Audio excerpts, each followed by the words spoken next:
Hi, Amrinder. Let's take a look at this set of essays you've sent us. Well done with preparing for IELTS and writing essays and getting feedback on that writing. So let's see what you wrote. Dear Mr. Smith, I am writing regarding the English and Homestay program at your home. Capitalize the H because it's part of a title. I wanted to obtain some information about your country and also inform you about my arrival timings. Okay, now you were absolutely on the right track calling him Mr. Smith. It is true that this is actually a formal essay. You don't know Mr. Smith, and so it is a good idea to write in a formal fashion. That being said, you need to make sure that your grammar and the words you use are on the formal side. There was an error here. You say, I want to obtain some information. That's what we say in an informal essay. But here, it's more appropriate to say, I would like. Okay? There are a variety of other expressions you could use as well, like I would like to ask you for some more information, or if possible, please provide me some information. All right? So we just try to make this less direct and use language like this. I didn't like this either, this arrival timings. That was a little strange. You could have just said about the date and time of my arrival. That would have probably been a good way to do this. Also, this person is opening his home to you, so it might be a good idea to thank him. And also, don't forget that you're going to introduce yourself. So rather than saying, I want to obtain some information, just also say, I'm writing to introduce myself, ask for some information about your country, and also inform you about my arrival. And that would have made sense. Firstly, I would like to introduce myself. My name is Rupinder Kaur. I live in India and belong to an extended family. Having lived in a big family since my birth, I am quite outgoing and an extroverted, ED kind of person. My hobbies are reading and traveling. Since the day, not I have got offer. Since the day I received the offer for this program from you, this is a little strange here. I am inquisitive. So what are you saying? That only when you got the offer did you become inquisitive? That doesn't make sense. So basically, we just really need to rephrase this a little bit. You could just say, I am very grateful for this offer from you, and I am very inquisitive about certain things that I will be experiencing in the UK. I would like to know about the weather conditions now rather than saying in the UK, why don't we try to use some cohesion here and then say, I would like to know about the weather conditions in your area. Okay, even better. We already know that you're talking about the UK. I require this information because this would enable me to bring appropriate clothing. Also, could you inform me about tourist places nearby your house where I can visit during weekends? Okay, fine. This should really probably have a question mark. I require this information feels a little strange. Again, it could just be this information would be helpful, or I would appreciate this information, rather than I require.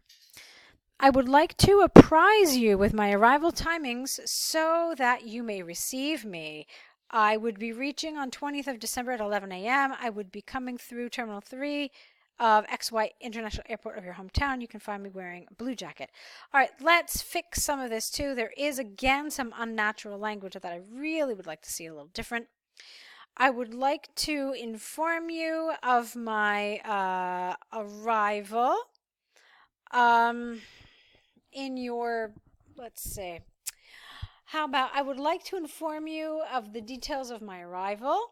I will, not I would, it's not theoretical, I will be reaching on the 20th of December at 11 a.m. I will be coming through Terminal 3 of XY International Airport of your hometown. You can find me wearing a blue jacket. I hope to receive prompt reply. How about a prompt reply to my queries? Also feel free to ask me further information about my arrival. Yours sincerely. All right, and then that's fine. So it's pretty good. There is some language that is a little informal. There's some language that's a little too formal.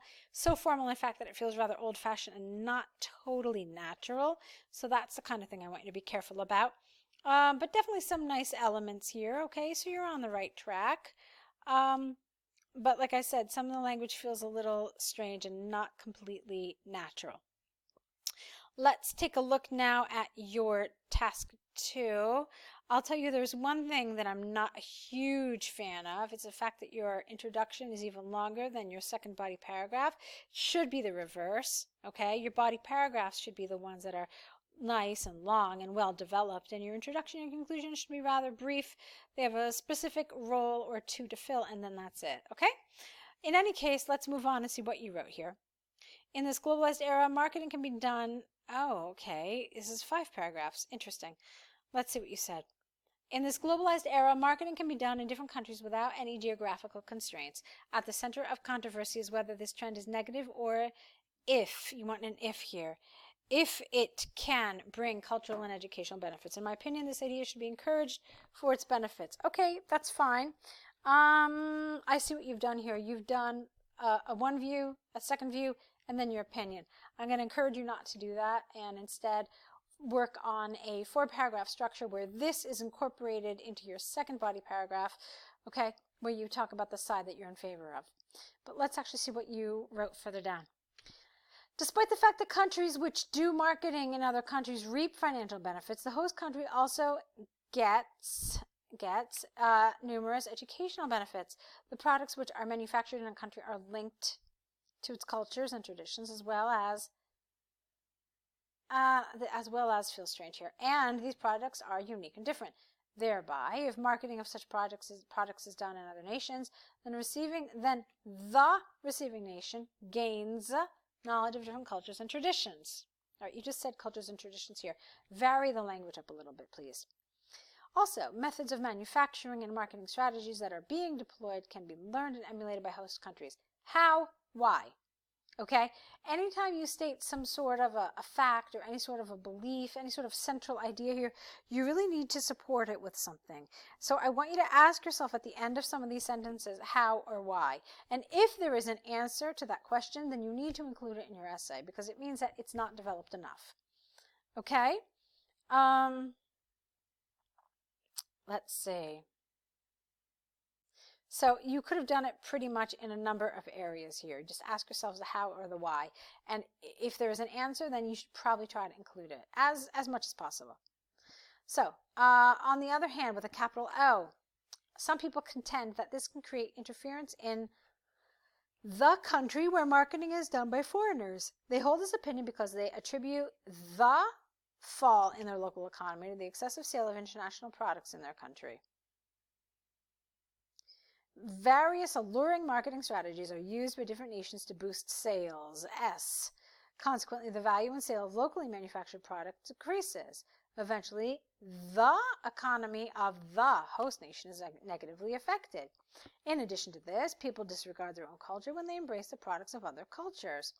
When international articles of clothing, for instance, are sold in their own country, they may totally discard their traditional clothing. Full stop here. Okay, fine. So, however, in my opinion, these interpretations are flawed as there would be no loss to the local economy owing to the fact that international marketing is bilateral. To elaborate, it is done from both sides, so the host nation can also get financial gain by selling products internationally. Moreover, people are inextricably connected to their culture and traditions. Therefore, using products does not imply that they forget their own culture. All right, some nice language there, some nice ideas, but we'll talk about it a little further when we finish your conclusion. In conclusion, even though, according to some, international marketing can degrade the economy and culture of the host country, I opine that it's unarguable, I don't even know if that's a word, how about indisputable benefits make it highly recommended. Okay, I like what you wrote here, but as I said, it didn't belong here. It should not have been in notes paragraph. It should have been incorporated into the paragraph that talks about the positives of marketing. Basically, what we do is we have a 4-paragraph structure. So we have introduction, we have the side that we don't support, then we have the side that we do support with our opinion, and then we have our conclusion. All right, that is the correct order of paragraphs. You didn't do that. So here you had the positives, then the negatives, and then your opinion. So it wasn't logically organized, and this is going to affect your coherence and cohesion score. Let's see. Now, the other thing I want to talk about is if you actually talked about what the essay asks you to talk about. You did talk about interference and intrusion. That's true. Let's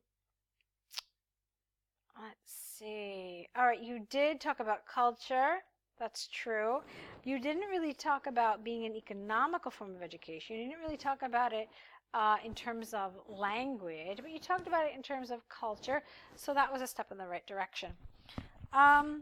So yeah, okay. I guess the biggest weakness for me in this essay is the coherence and cohesion.